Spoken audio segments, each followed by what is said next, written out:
Halo, assalamualaikum warahmatullahi wabarakatuh. Gimana kabarnya teman-teman? Semoga Anda dalam keadaan sehat semuanya ya.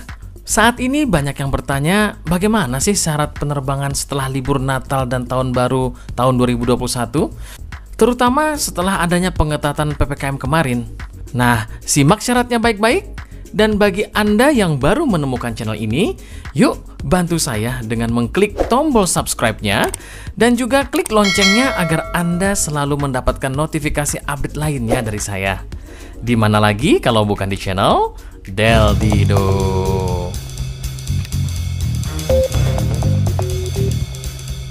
Nah, langsung aja.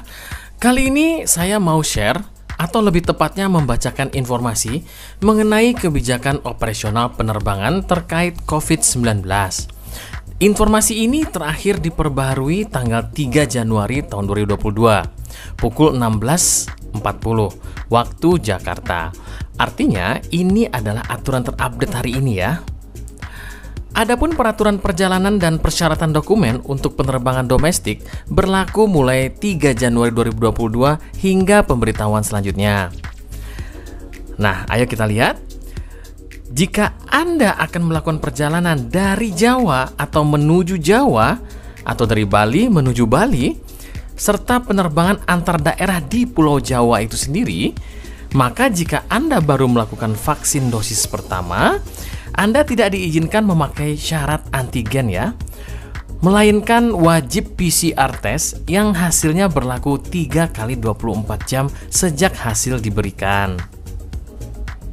Nah, sementara jika Anda sudah melakukan vaksin dosis kedua, maka Anda diperbolehkan menunjukkan bukti tes antigen yang berlaku 1 kali 24 jam dan juga diperbolehkan memakai syarat tes PCR yang berlaku 3 kali 24 jam sejak hasil diterbitkan.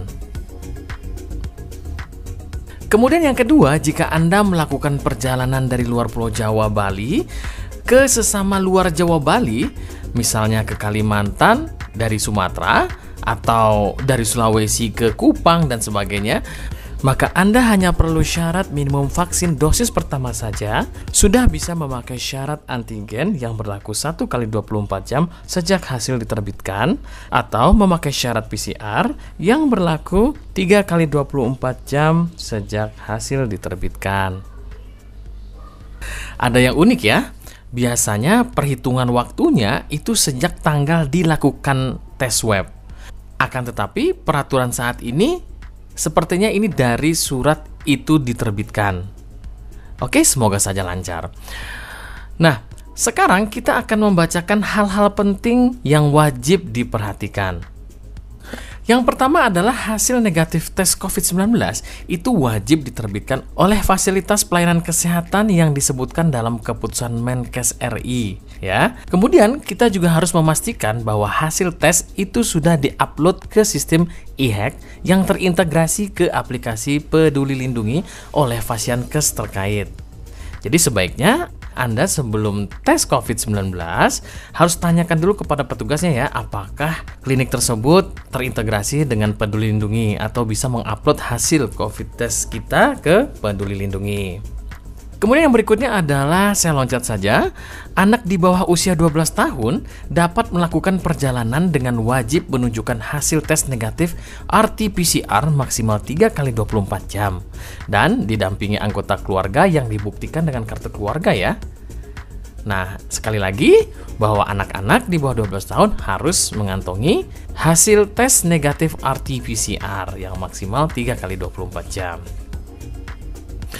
Kemudian penumpang dengan kepentingan khusus yang tidak atau belum divaksin dengan alasan medis berdasarkan surat keterangan dokter dari rumah sakit pemerintah dapat melakukan perjalanan dengan menunjukkan surat keterangan hasil negatif tes RT-PCR atau rapid antigen sesuai ketentuan destinasi tujuan ya.